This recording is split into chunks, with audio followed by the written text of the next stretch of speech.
Here we go. So, everyone, welcome back to the Bodybuilding Prospects. We have an exciting guest, a good friend of ours, and I'm going to go with the name that is going to be famous at some point because it's Madam Three Swords herself. This. She is a three-time overall PCA champion, PCA Pro, two bros junior British champ, two bros British champ. She's also NPC Amateur Olympia Denmark first place, Alicante second place, Romania third place, and top places in Portugal as well. And this is all within the distance of 2 years of competing, and it's exciting for us and everyone else to get a guest like this on. Now we know Percy, so I feel as we're talking to her almost like I don't know her, but it's going to be exciting for people to have questions to go across, find out who she is, what she does as a coach of Team LRF, being busy with clients, lifestyle, competitors, being a competitor herself with great goals, obviously high goals, becoming IFBB Pro herself, which she actually is knocking on the door of. And I wouldn't say that about a lot of other people because, you know, some people just say it for a joke, but obviously we know how serious Charlotte is and it's definitely going to come at some point. So Charlotte, just if you'd like to say hello to everyone, introduce yourself and we'll get rolling.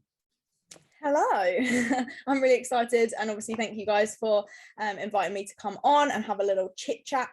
Obviously quite nice for it to be quite fresh after my season has come to a close. Yeah, I'm excited to get going. George, go. Yeah, what a list to roll off of achievements in a literally year of competing. I think the first thing just to kind of I wanted to highlight for people was you get a lot of talk after like one or two shows of people going, oh yeah, pro card in the distance. Oh, it's a pro season.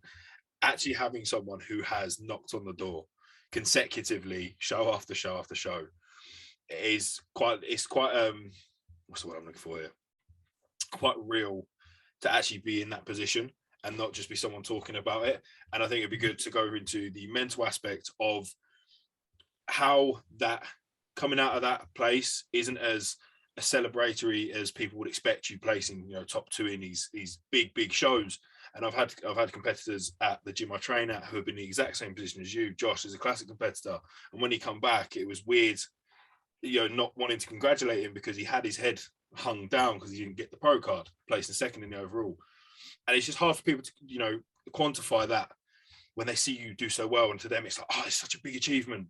Why are you not happy? So if you could just elaborate on what's going through your head coming out of these impressive results. Yeah, so when I reflect upon my season, not even just the season, like my competitive journey, I hate when people call it that, but that seems to be the word that people use.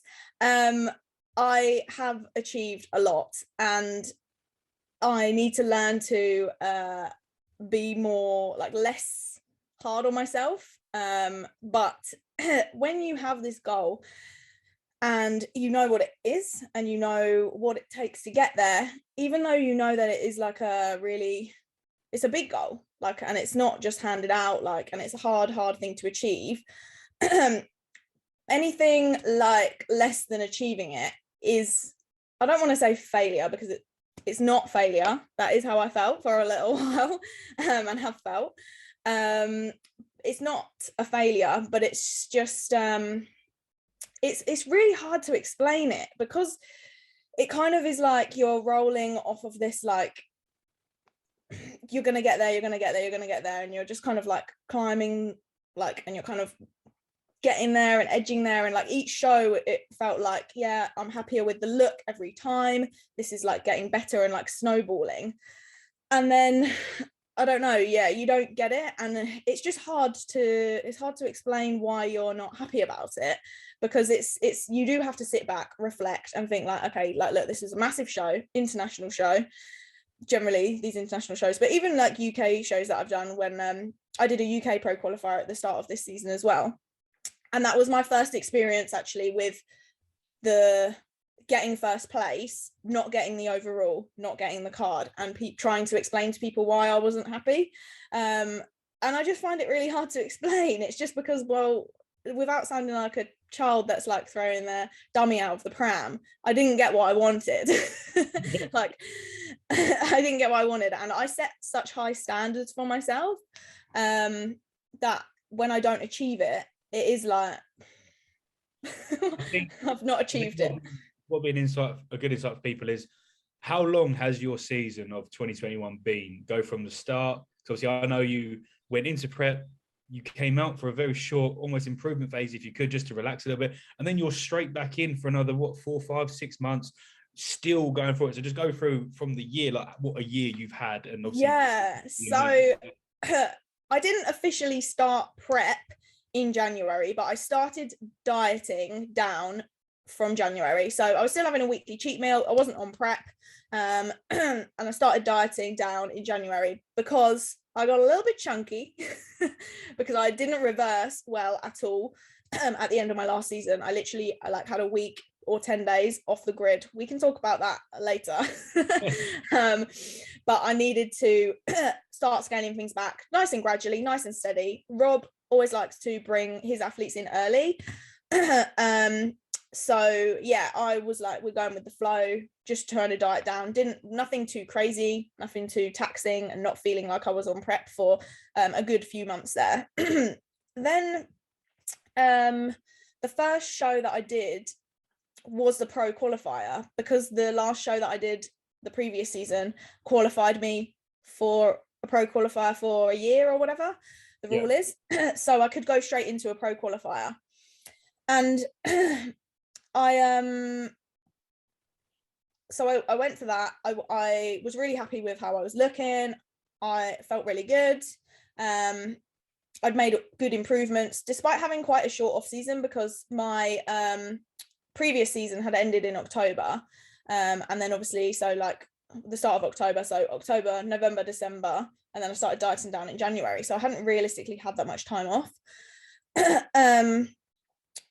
So yeah, I've made some good improvements, felt really good, won my class, which was awesome, and then was definitely in the mix in the overall, but I feel like it was like top 3, to be honest, from especially what Rob said as well. And he's like always honest and tries to judge the shows non-subjectively. Is that the right word? Non-bias. Yeah, he always tries to look at it non-bias. And he was like, you was probably third in that. So it was a bit like, this is shit. Like, and I'd got all this hype because I'd done so well in my first season. And we were even talking about pro card like in my first season, which is obviously kind of a bit unheard of, to be honest.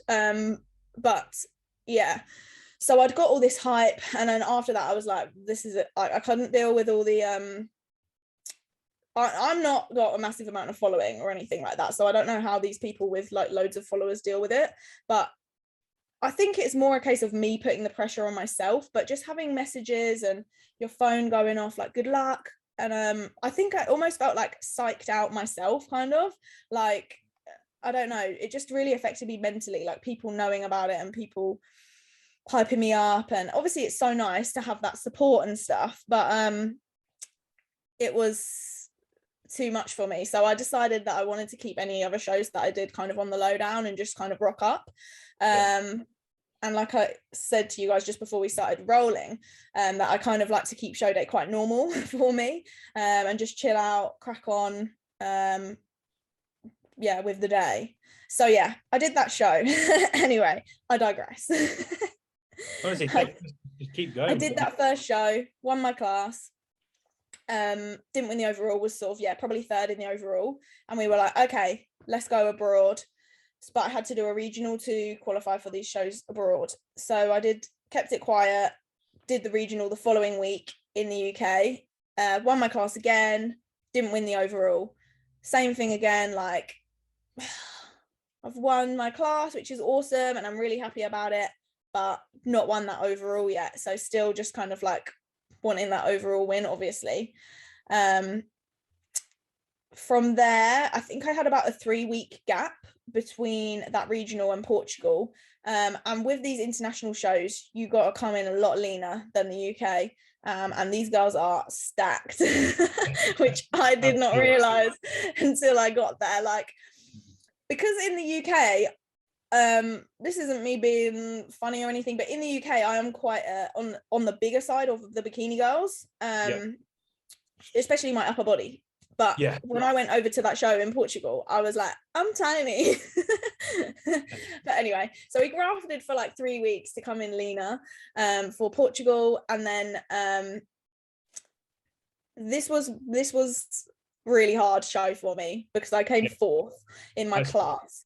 So and I remember talking to you, Alex, about this, and you were like, actually, we're like a bit worried about me after I remember you telling me you were like worried about me, because this was really my first real experience of like not winning. And I know it sounds really like, oh no, everyone's got to go through that, and looking back on it, it was actually one of the best things that happened to me, because it actually was just like I needed that bit of a pushback to say, like, you know what, like, you're not actually there yet, like, go away, work a bit harder, your time will come, kind of thing. And that's how I look back on it. But at the time I felt embarrassed. I remember putting up a post saying that I felt, after a bit of time I'd reflected on it, but I felt embarrassed that I thought I was even pro ready, like pro level. I felt embarrassed to think that I was there, and obviously everyone was really supportive and everyone was really nice, and just I had that mini break between the shows which you were talking about. I reversed really, really well. This was like the best ever. I was eating like way more food than I ever was in the peak of my off season, and I still was gaining weight, and I wasn't like lean by any means, but I was in really good, respectable condition. Not too far away from stage condition, like, but in a really great place in terms of eating loads of food, which was obviously nice. Training was absolutely flying, like the best it had ever been.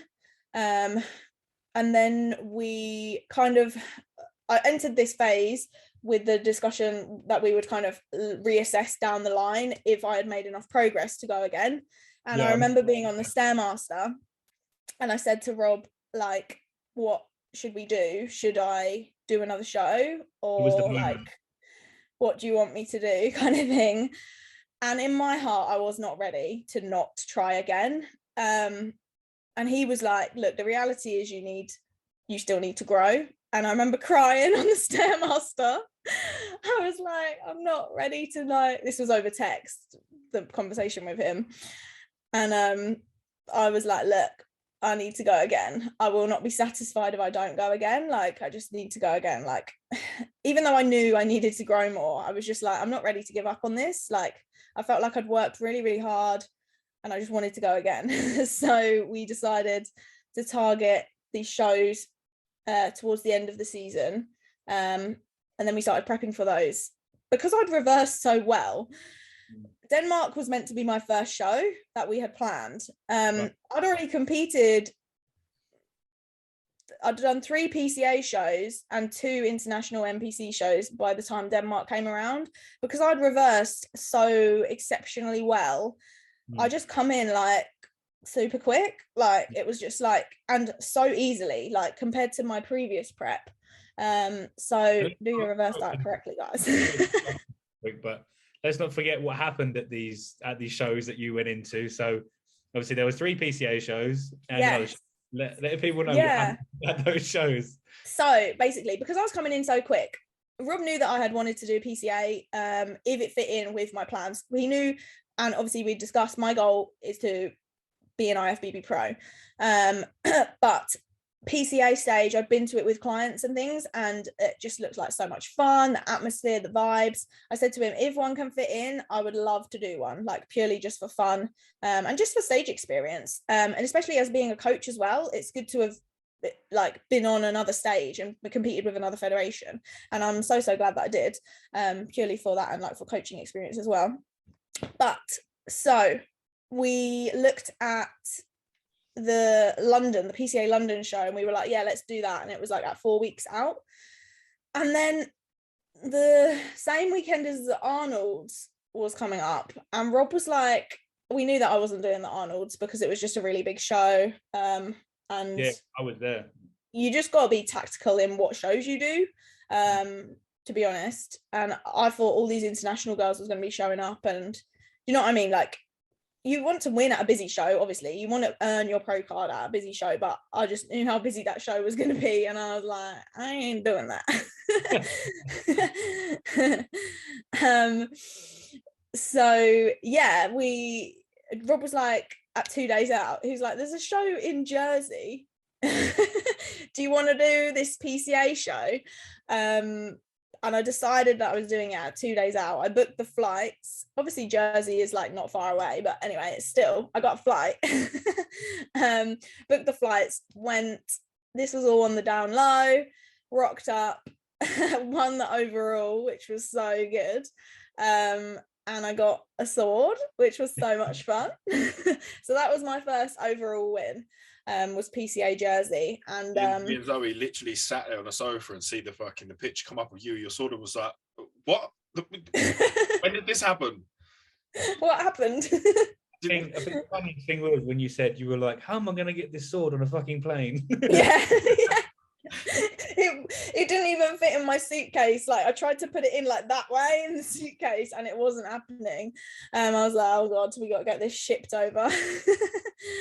But yes, that was awesome. And then I'm not sure how many weeks there was between that and the London show, but anyway, obviously, so that was like a really amazing first experience with PCA. To go in win the overall, like I wasn't expecting it. Anyway, yeah, it was so much fun. So then we had the London show, which was the original like first planned one, and I was a bit more scared in the lead up to this because it was a bit like people have seen that I just won that the overall at this other show. People knew I was doing it, and I knew that this one would be a busier show as well, just because of where it was, obviously London to Jersey. So I was a bit more like scared of this one, and it's like you got to live up to like expectations, not even that, just like expectations that you put on yourself more so. But then yeah, I won the class and then I won the overall there as well, which was wicked. And it was actually really cool because my client Lucy won her class and was in the overall with me, which was really, really cool. Cool as well, and really special. Who she's actually a PCA pro as well now, which is really cool. So yeah, that was the double. That's when I became Madame Two Swords, which I can't even claim that pun because that was one of my clients. She was like, I'm gonna call you Madame Two Swords, and I was like, I'm gonna steal that. That's got to be an Insta caption. Yeah. And then from there, the following week was the PCA Finals, and I went to that hand on heart with no expectations. I was like, I'd be really happy to get a top 3 at that show, because obviously you have to be invited. It's the best of the best, and as well it was actually a bit of a longer period of invite because of the whole COVID situation. There wasn't a PCA Finals the previous year, so there was people who hadn't competed for like, who'd had a really nice long off season. Do you know what I mean? Who hadn't their invite and then had a mega off season, and then they were coming in straight in for this show. So I was a bit like, okay, like let's aim for top 3, like come on, you've done 2 PCA shows, like let's just go in and do that. Yeah. And then I won the class, which meant that I won my pro card, and I was like over the moon with that. And then obviously it went on to the overall, and I genuinely, when they said my name, I went, what the fuck? And you can see it on the video if I've got a screen recording of the live stream, and I'm like, what the fuck? And then I was like, me? Gotta walk forwards and go to that sword. It was unbelievable, to be honest. Was it a bigger sword? Was it a bigger sword for the British, for the finals? I think it says like obviously it says British champion on it, which is obviously mega. I think it's got a gold handle on the top, actually. The circle on the top is gold and the other ones is silver. Yeah. Whereabouts have you put the swords? They need hanging up. They're not got them in a little coat rack by the floor. You just probably looked at them. Yeah, it's over there. Under my bed. I'm not going to show you my room now. I have washing on the floor. Under piles of washing. So that was what date? Sort of that date time does that take you to after? So the PCA British. What date was that?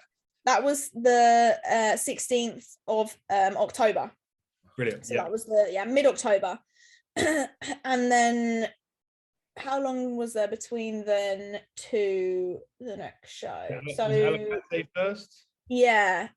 So I did 2 Alicante shows at each end of my NPC sort of run of shows. The first one was Amateur Olympia, right? no. The first one was Alicante, but it wasn't a what was it called? It was called the Ben Weider. Yeah. Alicante's Ben Weider. Which was absolutely insane. Like the venue's just like unreal.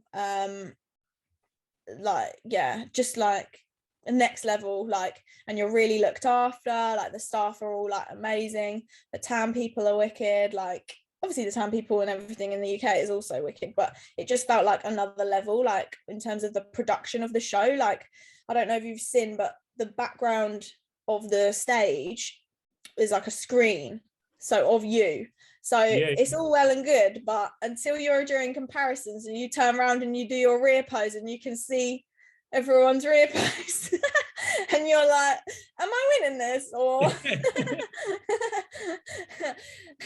I had to look down. It really threw me off. I was like, oh, is this me or someone else? But yeah, really, really cool production. Obviously I got second, which again at the time I was fucking devastated as well. I'd gone off the high of being British champion, won my pro card with PCA, and 3 back-to-back overalls and 3 wins, to come second. It was like and as well, like with the way that obviously the judging works, like sometimes you'll be stood in the middle, and I was in the middle for like the whole period of the comparisons, and then I just got switched out right at the end. And I was like, like it felt like just so close. Yeah, I was like, come back. George, have you seen the timer, by the way? I'm just doing it now. Sorry, I've been talking loads. No. I'm saying, as in there's a timer. It will cut us off if it's not changed. I'm on it. So one question I think would enlighten some people as well. Obviously, amateurs in the UK stick to UK shows, and what was the biggest, not want to say like eye opener or like a shocking thing, but the standard of, obviously you're going against ladies from all over the world, you know, going to these shows that are renowned for being great, and obviously these were the ladies who are not only like yourself great in your own country as a champion, to have those coming from say Denmark, Portugal, maybe even Americans or even Middle Easterns coming over. What's like the standard I can only imagine of scene as well, especially I've been to the Arnold. The level is different. Even some of the physique types and what they go for seems to be a lot different. Yeah, it's crazy. Like I said to you, when I went to Portugal, I was like, okay, like I'm the small fish in the pond now. Like I feel small here.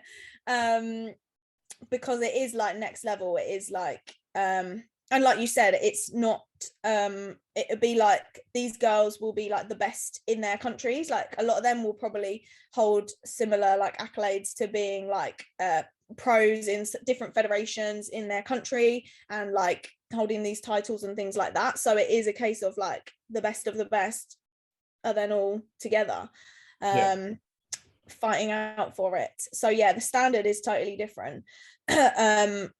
Like obviously there's some really like amazing standard shows in the UK, like, and I'm not denying that at all, but it is especially obviously when people are fighting for a pro card at a pro qualifier, generally you go to that when you're obviously like kind of at that level, like, so you are going to be an experienced athlete generally. So yeah, it's just another level, which is fun to compete at. But it's as well with the international shows, one thing, like you just don't know who's going to show up. Like you don't know who's going to show up, which is the same in the UK to a certain extent, but a lot of the time, like, you know, people will be updating Instagram, and generally in the bodybuilding circuit, a lot of people follow the same people, and you kind of know so-and-so's doing this show, so-and-so's doing this show, blah, blah, blah, blah. So you can expect to kind of see who's going to rock up.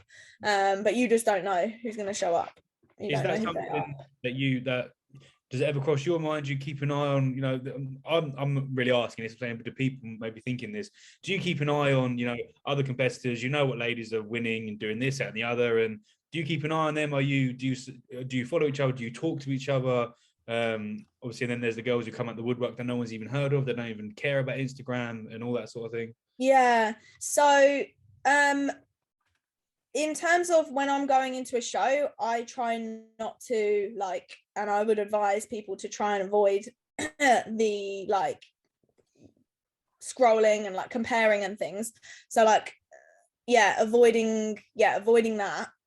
But generally, my experience with all athletes that I've competed with, and this is internationally as well, is actually really, really positive, and people are genuinely happy for you if you do well, and will support you if you do well. And a really good example of this is at Alicante, the girl who won my class, she then competed at the Alicante show at the end of the season as well. And this show was a bit busier, this big man weekend at the end of the season was a bit busier, and she actually came like 4th in the class, which must have been really, really like shit, obviously, to have gone from winning your class, being in the overall, to then coming 4th in the class. And then I'd actually beaten her that time round.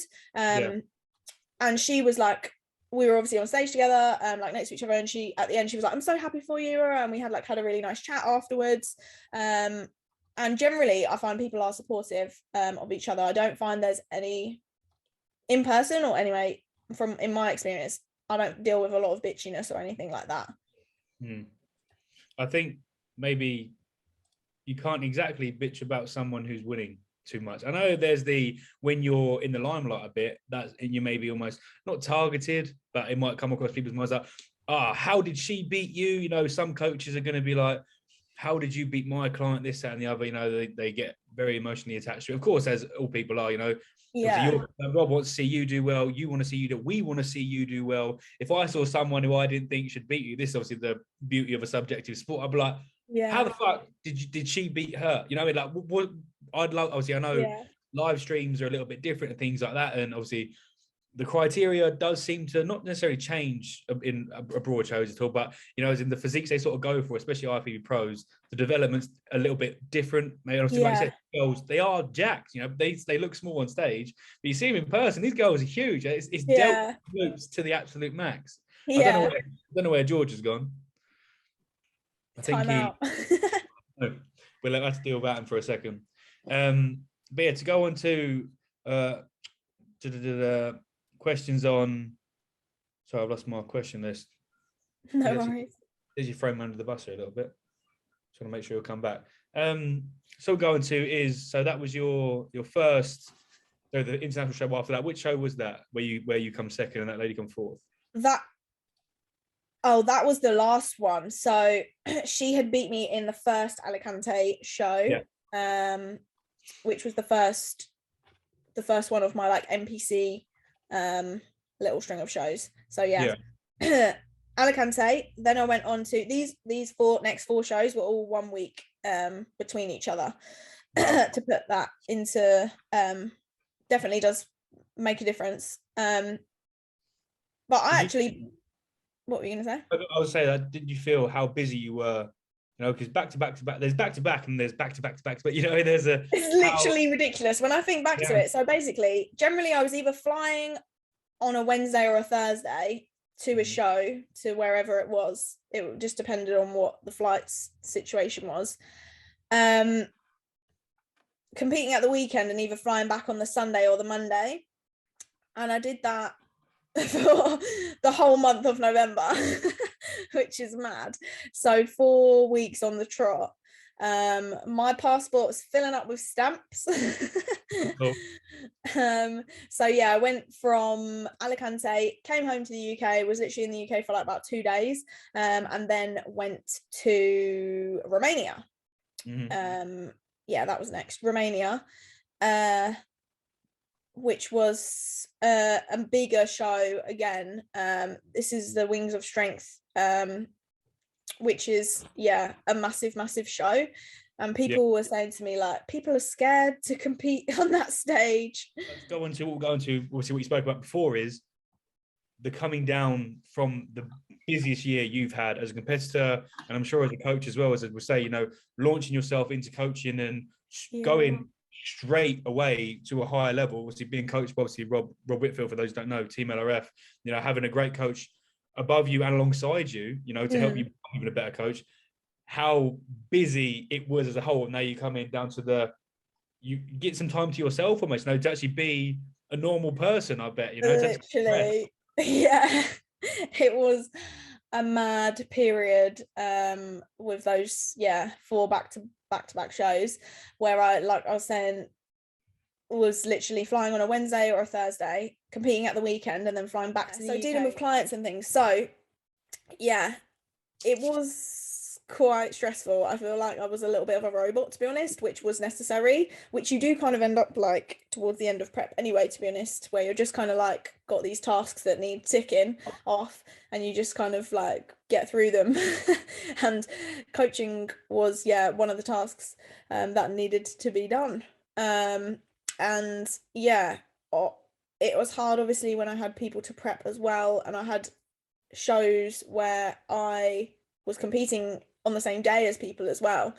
So it was just a case of obviously just trying to be on it and just knowing what time zone people were in compared to me when they were due on stage, and just being at my phone at all times, basically. Did you have any particular like stress management tactics or routine in place and trying to manage that? Because stress, shoulder obviously is stress through the roof for yourself, but then having to manage other people on the same day. Yeah, so like I said previously, I quite like to keep show day quite normal, and generally for most of my shows people don't actually know that I'm competing. Like, I don't really post up like the picture with the register at registration. I don't do none of that because I like to just crack on and get on with it, to be honest. And that eliminates that stress from it, because to me the whole day and the morning is just like the same, really. I'm just like obviously checking in myself with Rob periodically, like after meals and stuff, and then I'm just kind of cracking on with work. So it's just a case of, for me, keeping my routine like bang on and the same as normal, really, because then I just feel like it's the same. It's just another day, which it is just another day, but then you're getting on stage at the end of it. Go on, so the dieting side of things. Mm-hmm. And I had a lot of questions a lot of people wanted to know about how you manage being a vegan. Now, to me, it seems quite simple. You just avoid meat. But for them, it seems to be such a big topic. They want to know how you manage fat loss phases as a vegan. And I'm guessing they're probably going down the routes of what food choices do you use? Is there any particular voluminous food choices to try and negate hunger? Yeah, so if people don't really know, it's not as easily a case of just swapping chicken for a mock meat, because you guys will know because you guys are coaches. But mock meats, you can't just say to someone, have a veggie burger. Like, there's 500 million different veggie burgers, and some of them will be like made of mushrooms and some of them will be like actually have some like high protein content to them. But generally a lot of mock meats will have carbs and most of them all will have carbs and fats in them as well. So it's just a case of obviously knowing what mock meats to have. I really like, if people are interested and are vegan themselves, I'm not actually vegan, I'm just vegetarian, but I generally follow a vegan diet plan. I got confused, so sorry for thinking you were vegan. No, so people generally think I am because I don't have so I have a vegan like protein powder, and I'm intolerant to eggs, so that is why I generally am like vegan. But I don't call it that because, like, if I have a cheat meal, an off-plan meal, I will eat halloumi and I will have like a real chocolate bar or like actual ice cream. But my day-to-day like diet plan is vegan, to be fair. I really like the brand Vivera. I always plug them. They're pretty good macros wise. They're pretty tasty. I as well a lot of people don't like, but whenever people, if they're vegetarian and they inquire with me about coaching, it's quite funny because they put that they don't want to eat beans on their form because I love a bit of beans. Yeah, I've seen you eat a lot of beans. It's actually one of my favorite meals, but obviously that comes with carbs, with the beans, so it's just a case of being wise about what you're using for those protein alternatives basically. And towards the end of my prep, we did actually, which we haven't done previously, we did actually cut down the beans which was sad for me, just for a leaner, less carby protein source. But yeah, I don't find it, like you said, George, like what is the issue kind of thing, but that's just because it's normal for me. But if you don't really know the right kind of mock meats to be looking for, then I do understand that it can be harder. The problem I found with, I do have a vegan that I coach, and he literally lives off corn. He loves corn pieces. And the problem I find is digestion straight away. Just the fiber content of corn is horrendous. And as well as a lot of egg whites, if he's not, oh no, because he'll be having, does he have the vegan one? No. Or is he vegetarian? He doesn't like eating them at all. He's just literally vegan through and through. Okay. No dairy, no eggs. So yeah, digestion, generally, I ain't got no issues over there. We're going into that. We'll dip a toe in. We don't have to go, well, when I had 400 grams of beans, it was a little bit. The beans, maybe that's the secret. The question I really had was, from what I noticed on vegan products and mock meat products, was fat content considerably higher with those, because you have a chicken breast, it's got like 1 gram of fat per kilo, I think it is. When like some like mock meats and veggie burgers, like a lot of veggie burgers are like 10 grams of fat. So generally my diet, like comparing my diet plan to a client's diet plan who eats meat, I will have less of the like portions of, like, sadly, nut butter and like other fat sources, basically, like other so like avocado, cheese, obviously, because I don't eat cheese anyway generally, but things like that I will have less of in my diet than a vegetarian, than a non-vegetarian, because they will need to make up the fats elsewhere, which I'm getting from these mock meats.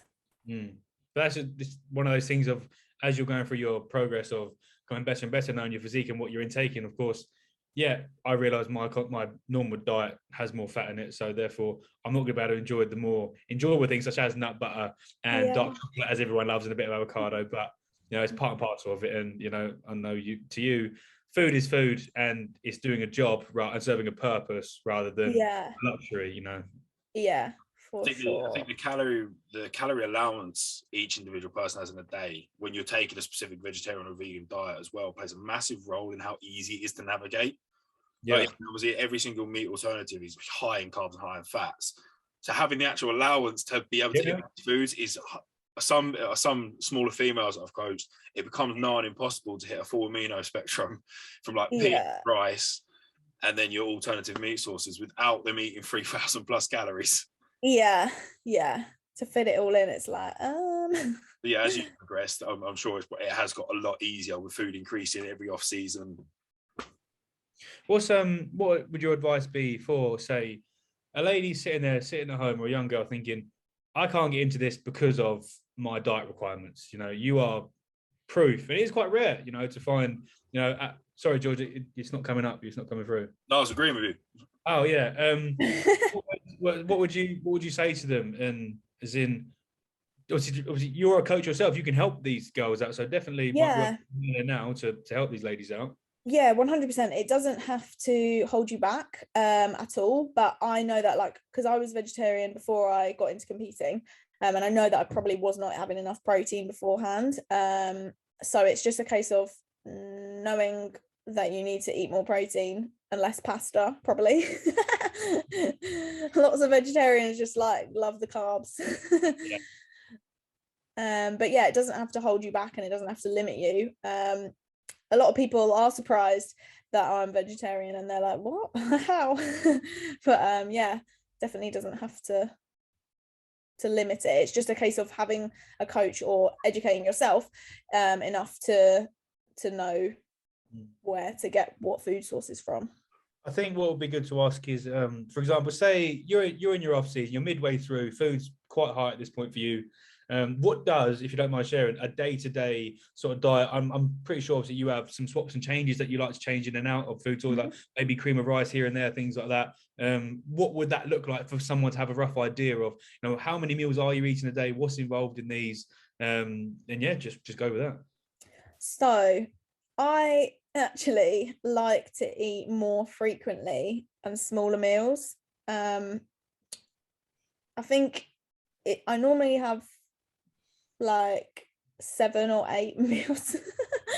People are like, what? Yeah, I didn't but like these are smaller. Okay, so like one of those meals will just be one of those meals will just be a bagel and jam.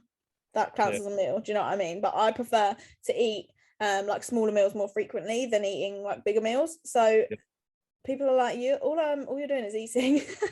That's why I like it. That's the trick to your digestion. I mean, that's the trick to your digestion. That's why it's so good. That's probably true. That's what you call a grazer. I mean, for some of them, you're acting like it's almost like a deliberate cow. Just grazing for 8 meals a day. That's insane. Come on this podcast and you call me a cow. I was thinking, as I was saying, I was like, how is she going to take this? Is this going to be funny? Yeah, I suppose I am a grazer. So I have like that a bean-based meal, because as well, not based on the fact I like eating beans, but I like to get protein from not all processed stuff as well. So obviously the bean meal is a more like whole food meal. What is the bean meal? Sorry to ask. Bean meal. The bean meal is literally a whole can of beans. And then I put on whatever spices I want. I'm very lazy in terms of my meal plan, because I just like no. I don't actually cook it. I don't cook it though, but I don't eat it out of the can. I just like it to be easy, so I don't cook it. Beans and then some veg, whatever veg I want. Sometimes that meal will have like depends on where I'm at in like the dieting phase or whatever, but sometimes I'll have a bagel with it, or some cream of rice will be like a little after with it. And then pre and post, I like cream of rice pre-cereal, post with a vegan protein, and then like a couple of meals with like mock meats in them generally, and then obviously just varying the carb sources up, mix it up. What's your go-to mock meat? Two that stand out for you that you like to go for. The Vivera brand, they do a good burger. And then I do have as well corn. It's like fake ham, basically. People are like, what are you eating? Because it looks really gross. It's just very brown. Yeah, it looks like really processed like ham.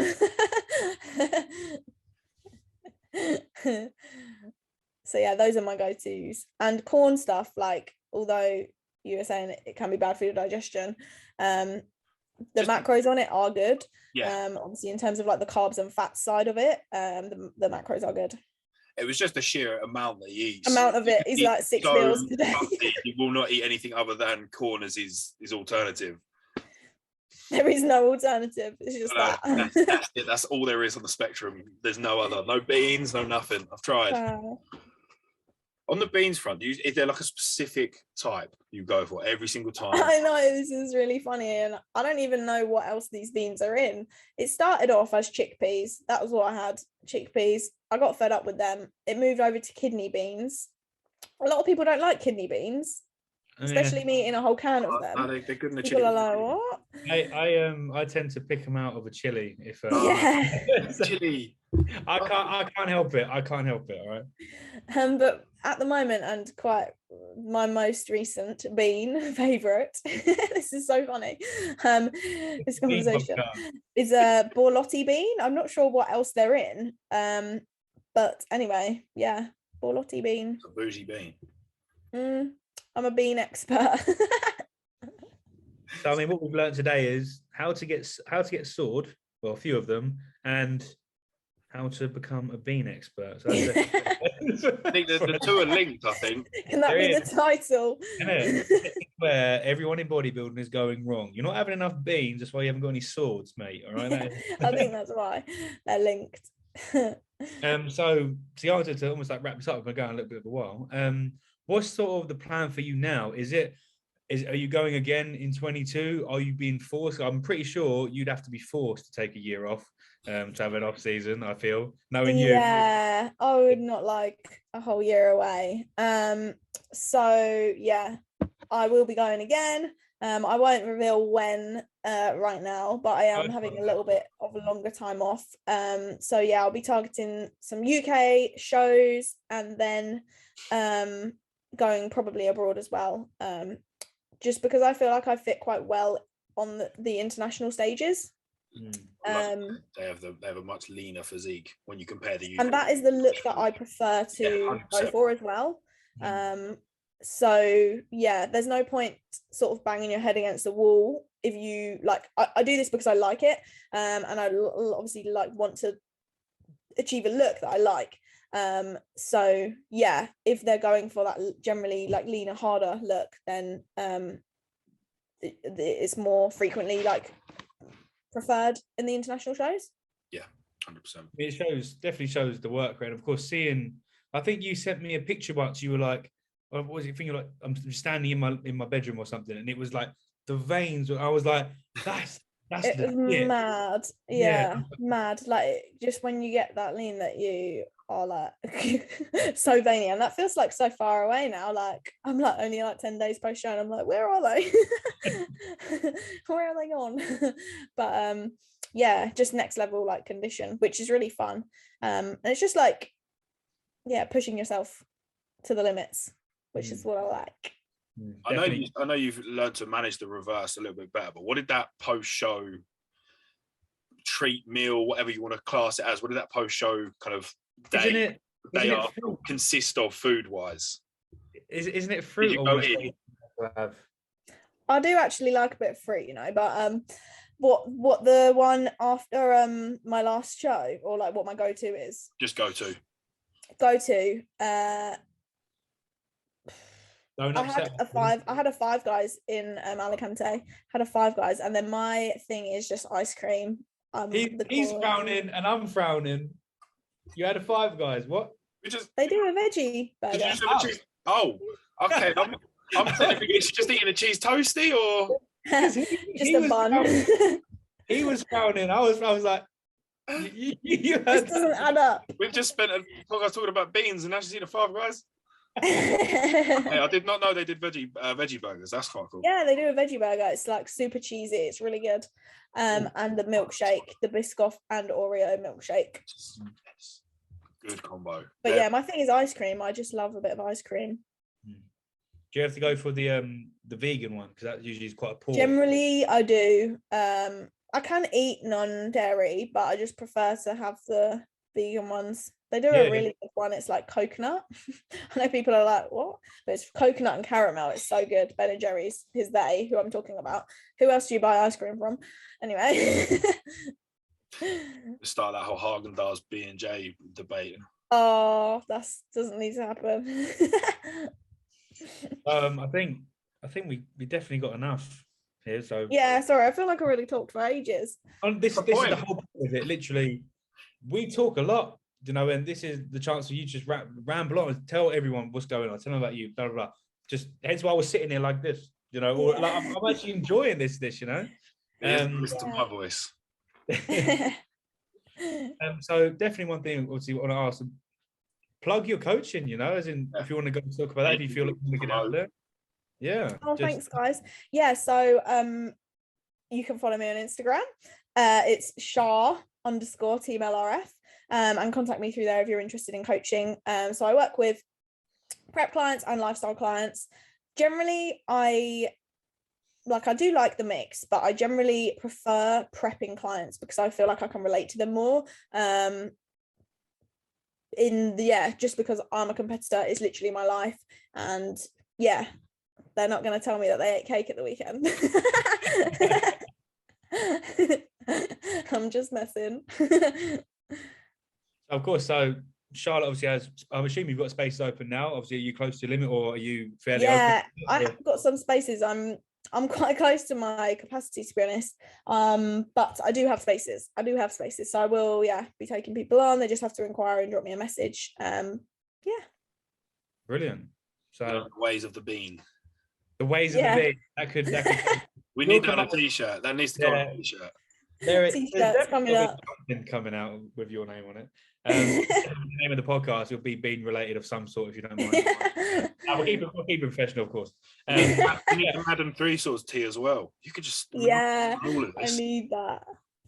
But I just want to say genuinely thank you for obviously accepting our invite to come on here and chat some breeze with us for an hour. Thanks for inviting me. It's been fun.